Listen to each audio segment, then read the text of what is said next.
This is Unmuted with my girls, Z and Ross the Boss. Talk about it, ladies. Hey, besties, welcome back to part two. If you thought we were done, think again. Let's dive right in. Ross the boss, take it away. So with that, um, the next question is, what stereotypes about Latinas have you felt like you had to break or refuse to carry with you in this stage of your life?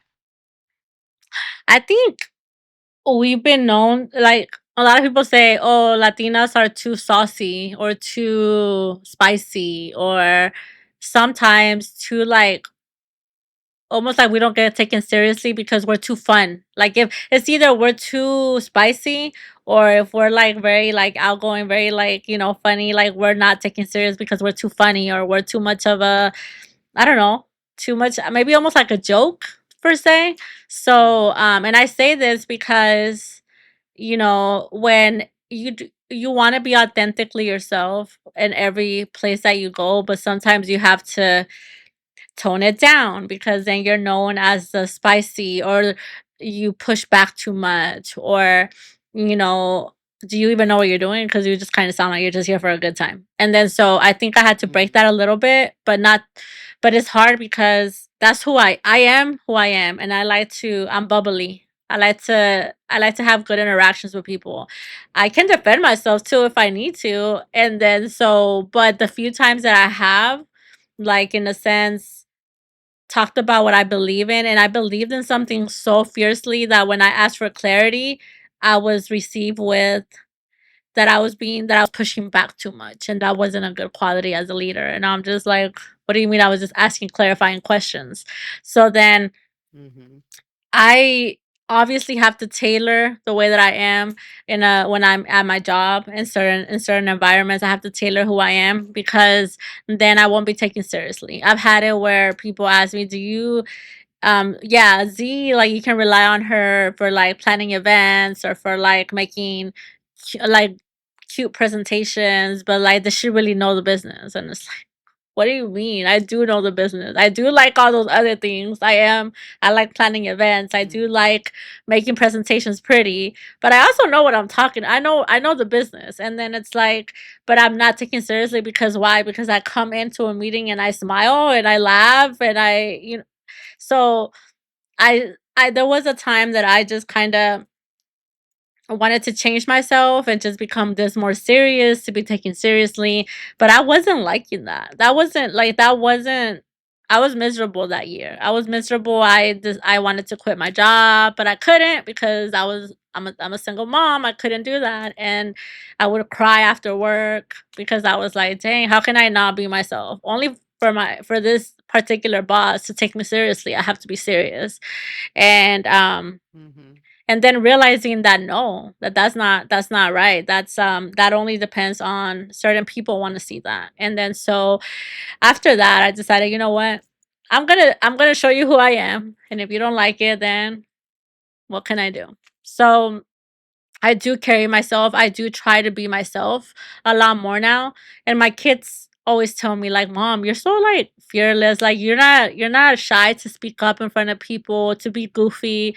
I was like, I had to grow into this person cuz Hmm. I had to Hmm. lower my volume and like try to like I used to be shy when I was a little girl. I didn't want to the less attraction I brought to myself, the best. It was the best for me because then I wouldn't nobody would make fun of me, nobody would pick on me. So if I was just quiet and wouldn't speak up, then that was perfect. And then I grew into this person and I started breaking those I guess culture. I don't know how you would say it. Like all of these things that were embedded in me culturally, because as a Latina, you're taught that you don't speak up, you never talk about money. Like if you think you deserve a raise, you don't talk about that. That's disrespectful. And you don't speak back, and you just put your head down and work. Because if you do that, then you'll end up getting those promotions. You end up getting more money. Hmm. That's a lie. Putting your head down does it just. I mean, yeah, you're a hard worker, but and There's a lot of hard workers out there. So It I just had gets you more work, right? it just gets you It more just gets you work. more work. It just gets you more Mhm. work. So Mhm. then I started doing the opposite. I started being out there more, getting involved in other things more, like putting myself out there more, even if I was nervous. Even if I was scared, I would do it. And that got me noticed. People started knowing my name, started knowing who I was. And so it was the opposite of what I was taught. And that was really hard to comprehend, but it's the reality. And I'm slowly watching it now with my daughter because she's like, "Mom, like, I'm getting the worst shifts." And I'm like, "Well, have you said something?" And she's like, "No, because I mean, I need the job." And I was like, "See, that's not what I taught you, girl. That's not what I taught you." But you also have to let them do their own journey because it doesn't matter if you would have told Right. me back then what to do. I would have looked at you like, "No, I need my job, so I'm going to keep my head down." Um, Mhm. so yeah, it's just you live and you learn, and every day is different. And some days I feel like, yay, me. And then sometimes I'm like, damn, I should have not said that out loud. Fair, fair, and also a lesson learned, right? But that's how Yeah. you learn to, advocate and speak up for yourself, which leads us to our next question of what does advocacy look like to you through your lens? And is it loud? Is it quiet? Is it strategic? Is it emotional? What does advocacy look like for you? Dang, it depends on the day. I go through all the emotions. Um, so for me, look, I get emotional, I get mad, but then I get strategic because I'm Mhm. not saying that I wouldn't go out there. I probably, if somebody's like, "Hey, let's go out there and protest," I'll probably go with them. I'm not gonna lie. It depends on, like I said, it depends on the day, it depends on the cause. But I like to be strategic because strategically, you can maybe you're able to accomplish more sometimes, and then if you just are loud. Like, let me give you an example. I could sit here and make videos all day and just be mad and just be in my room and not do anything. Okay, that's great. I'm expressing all that anger, but what am I doing to help in our communities? And then so if I'm not doing anything and I'm just being loud, to me that doesn't equal anything. If I'm being loud and I'm helping community and I'm being strategic, then okay, I'm doing something about the problem. I can be emotional. I cry sometimes. I get like all the feels. I do it all the time. All the time. I look at my phone and I'm pissed and I'm like, what the fuck? And all the things. But then I think, okay, all right, what can I do to help? And then so what do I need to do? Do I need to go volunteer here? Do I have to what do I do? And then I tap in Shamel. I'm like, girl, I got an idea. Like, I think we can do this.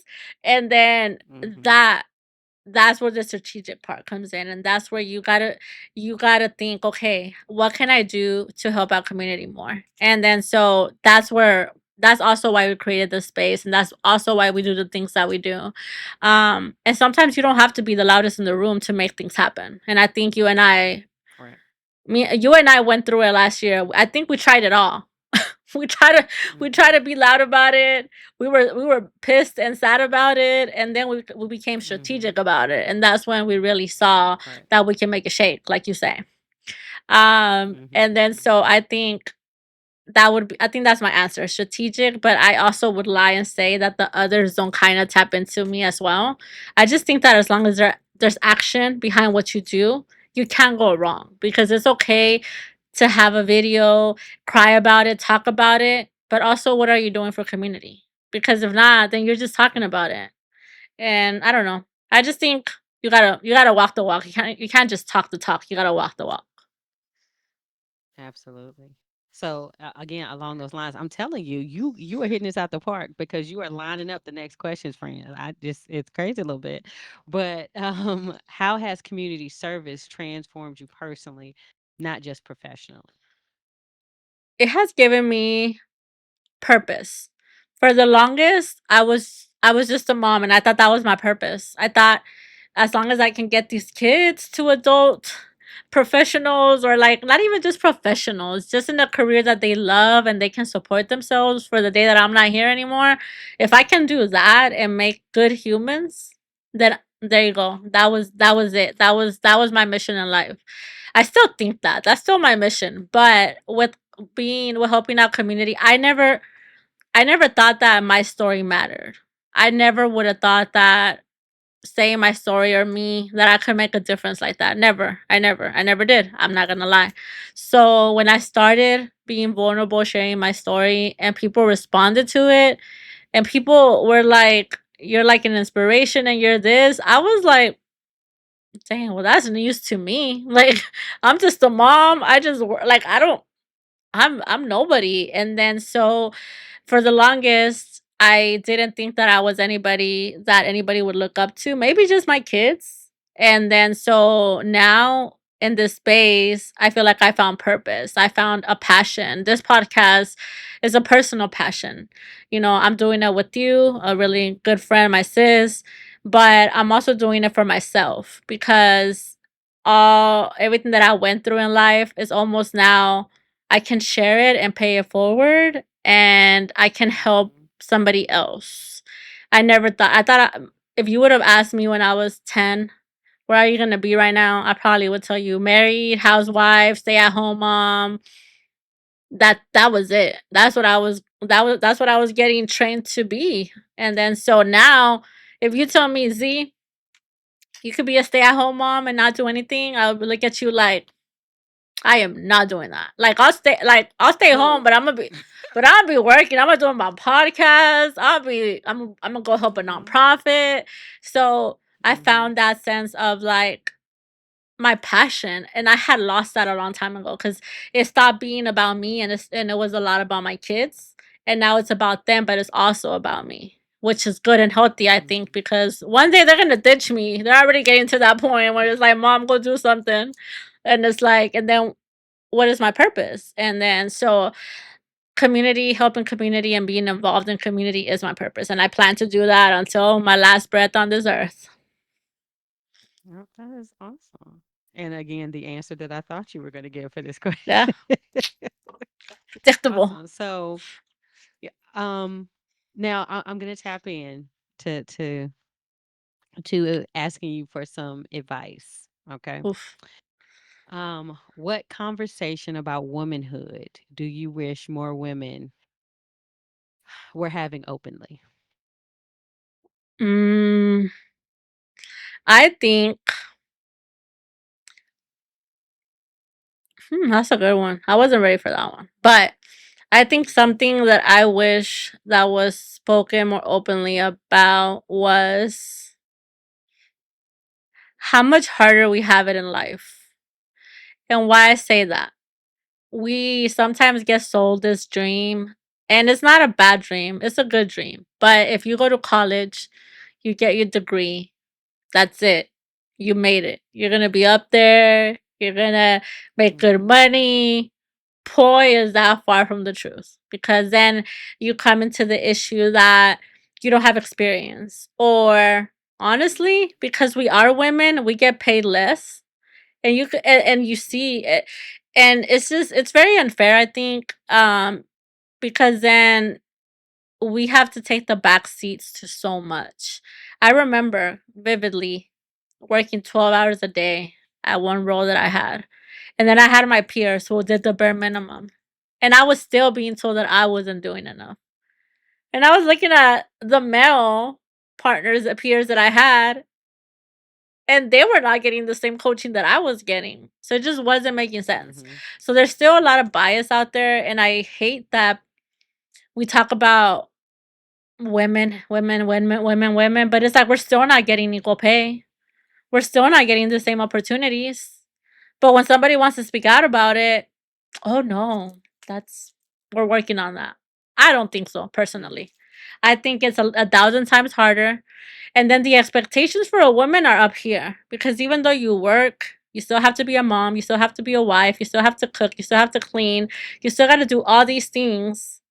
And it's like you're never fully enough. It's really hard. It's really hard. So then, mhm, and then we don't talk about other things, like for example how we as women have to deal with all the hormones change.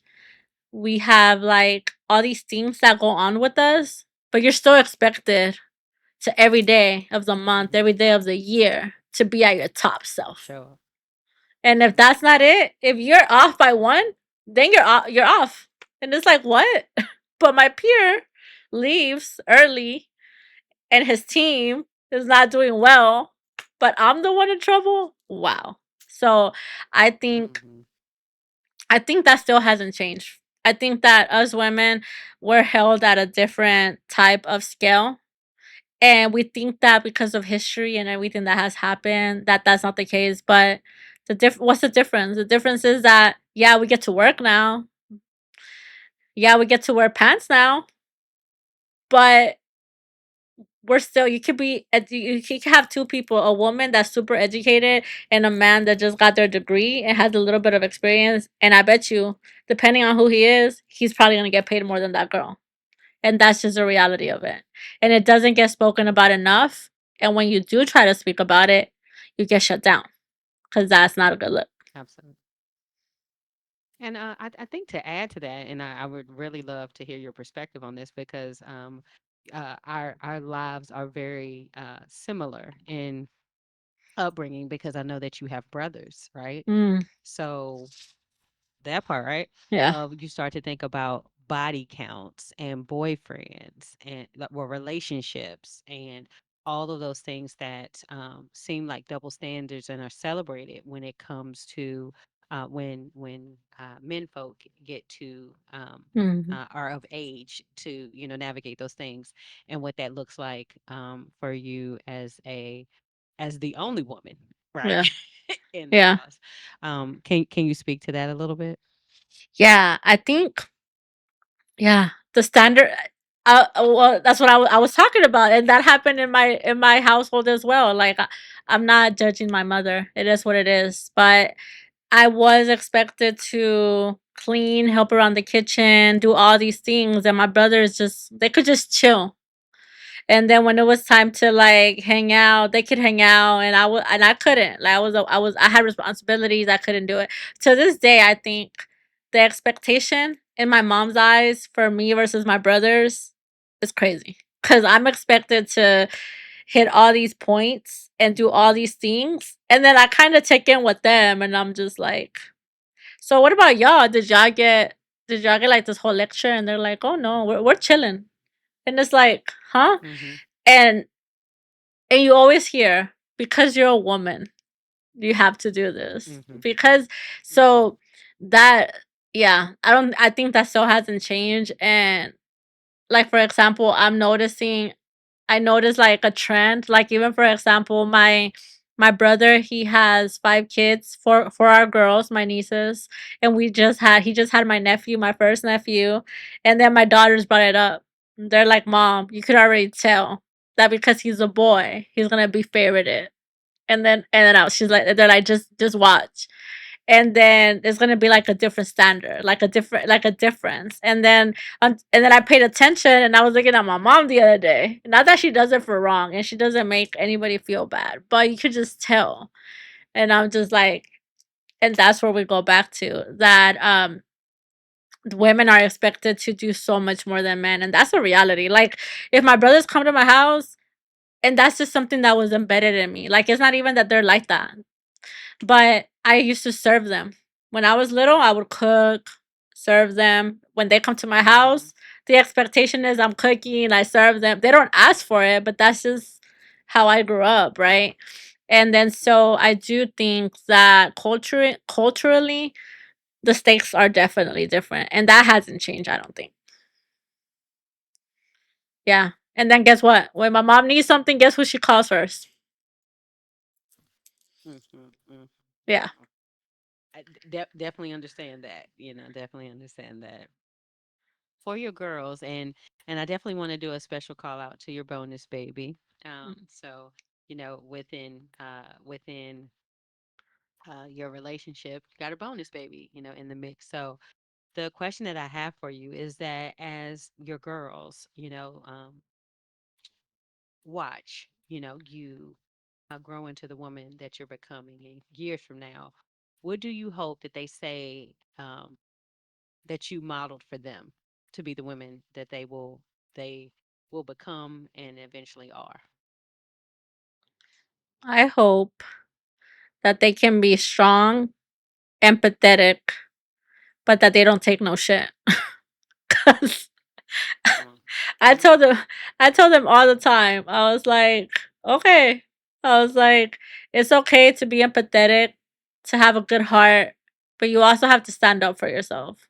So that's my hope to them, that they are go-getters. I like for them to prepare themselves. Like, I have broken the cycle with them. Like, my daughter is 21. She's the first in the family, from at least from my lineage, my mom, me, my daughter, my oldest, she doesn't have a child. She's 21. Doesn't even think about having a child. She's like, "No, I gotta travel. I gotta do all this. I don't have time for that." Great. And then so my 13-year-old, kind of the same. She's very empathetic. She has such a good heart. Like, I look at her, and at her 13 years of age, she like truly has so much love for everybody, no matter what walk of life, no matter what background. Like, she'll come to me with like, "Mom, did you know that this," she teaches me something new every day of how to be more empathetic and things that I didn't even know at that age, right? And then I love that for them. I love that they love everybody. That's what I wanted. But I also want them to not take shit from anybody, because no, no.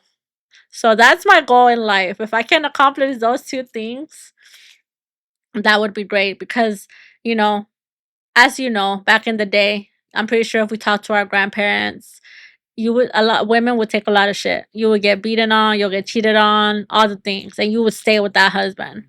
through and through. Mm. That's not Mhm. that's not what I want for my kids. So I try to lead by example and show them that I don't deal with certain stuff, so that when it's their turn, if they can say, if my mom could do it with two kids, then I can do it by myself. I can walk away from this. So that is my hope for my children. Hopefully. Fingers crossed. Yeah, it sounds like you're doing a fantastic job, and just in the interactions that I've had, your littles, it is sounds like they are well on that trajectory of hitting that mark 100%. So, all right, you ready? Oh god. This one, we got two more, friend, and I Okay. promise we got two more. Then we'll wrap the take Z off the hot seat, girl. But what part of your story once felt like a weakness, but is now your superpower? Mm, okay. So probably I would have to say, so I was born deaf from my left ear. So I have no hearing. I don't even have, there's not even a hole there. There's nothing. Like, I completely deaf. I can maybe hear a loud noise, but never can make out what it is. So I used to hide that aspect of me for the longest. Like, there's people that know me from that don't even know that that's something that I have, because I always try to hide that for so long, because I was like, oh no, then people are really going to treat me differently. Like, I can't.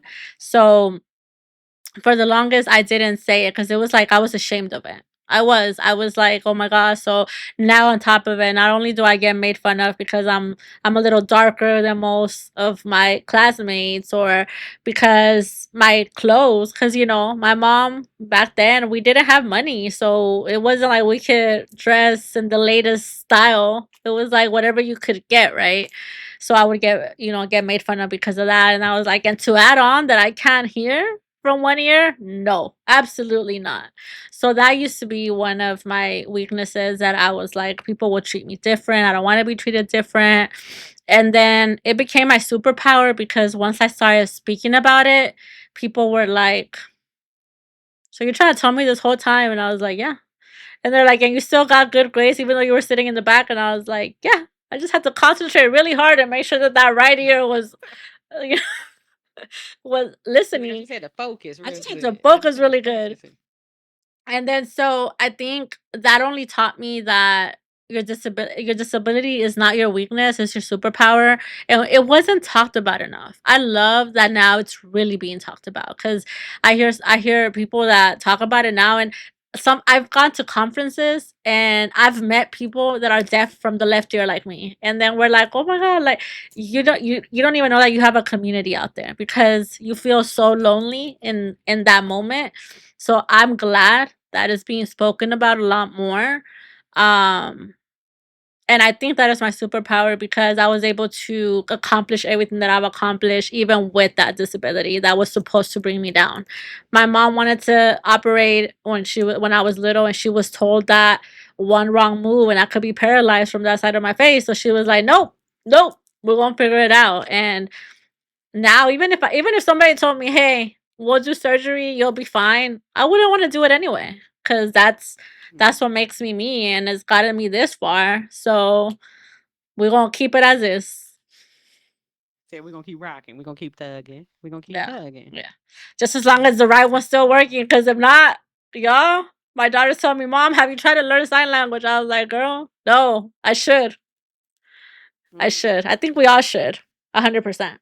But but yeah, no, I would say that. I think sometimes if you look internally, you think that your disability is a crutch, and no, it's not that.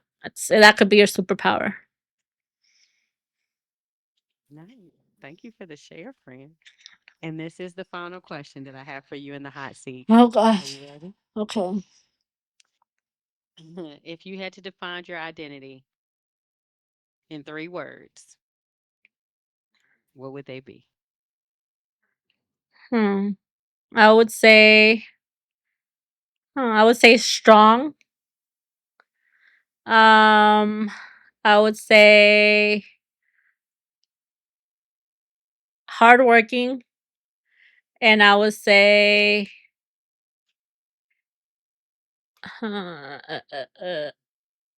loving. Maybe I go back to loving and Okay. compassionate, but I think that when you love, that incorporates compassion, or at least that's how I feel. So I guess I'll Mhm. say that. So I'll say loving. Nice, nice, nice. And you have made it through your 12 questions in the hot seat, friend. Bam. It was more than Bam, 12. bam, bam. That's fair. Those warm up questions didn't count. So don't try to do that. Oh, Okay. okay, okay, okay, okay. So it has been a pleasure getting to know you because, some of the things I was aware of, but just like the people listening today, there were things that I did not know about my friend Z. So I thank you for your vulnerability. I thank you for getting unmuted with us because it sounds like in a lot of those situations, especially the younger you, felt like you had to suppress that. Yeah, Right. So when a lot of people ask us, like, what does unmuted mean? It is taking that choke chain off and being able to speak your truth and living your truth. And we know that there are situations, whether it's, via work or, family, that oftentimes we have to be guarded in what we say. So we, in this space, want to open up dialogue to talk about those things that are real to us and truly take those choke chains off and let the voices be heard. So thank you for absolutely. getting unmuted with us today, Miss Z. You're welcome, friend. Thank you. Mm-hmm. So as we wrap up this episode, episode 2, bang. um, what is what is a message? And I'm gonna reverse it because we often hear it the other way. Okay. But what is a message that you feel like little you would send to adult you looking at where you have come from? Mm, I'm so proud of you. Hmm. I think I would definitely, like, little me would be very proud. Dang, I almost made it the whole episode without tears. Jeez. I think little me would be proud and wouldn't imagine what I have accomplished and the things that I have or that I have accomplished now. Like, not even in her wildest dreams would I have accomplished as much as I have. So, yeah, probably just I'm so proud of you. Nice. And I think, never, and here in this space, friend, we never gonna apologize for tears because tears are the response to a life well lived and emotion and experience. So 100% don't ever tuck it away or feel like that's something that you need to hide in this space because all tears are welcome here, honey. Period, point, Yeah. and the blank. Okay. Yeah. Yeah. No, for sure. Dang, that one got me. That one got me. I was thinking you were gonna ask the opposite. And I was gonna be like, damn.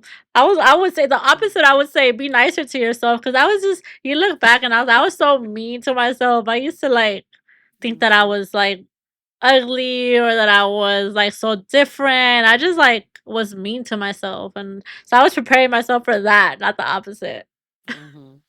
Yeah, yeah, yeah. And I think that sometimes, it's nice to reverse that, right? Mm-hmm. Because I do think that we carry a little version of little us with us always, right? So for as much as we think we have healed or we've moved past it, little with us stays with us always. Yeah. So, and the blessing is once the work has been done, little us gets to see like, hey, those things that you went through that you didn't go through for no reason Yeah. and you got us through to be here. So without little you, being resilient and doing the things necessary to like, pave a way for us to be able to grow into adulthood, we got to honor that little person too and just give them space to say like you said, I'm proud of you. Yeah. And I'm proud of us because again, I didn't go through those things for no reason. Right. I agree. Yeah. All part of the journey. 100%. So as we wrap up this episode of Unmuted, again, I want to thank my sis for again her vulnerability. I want to thank little her for being an amazing little person who did not know that she was a giant and that she birthed and created space for the beautiful woman that you became and also the beautiful women that you are putting out into the world. So I am thankful for your existence, friend, and I'm thankful to be a part of what is a beautiful journey.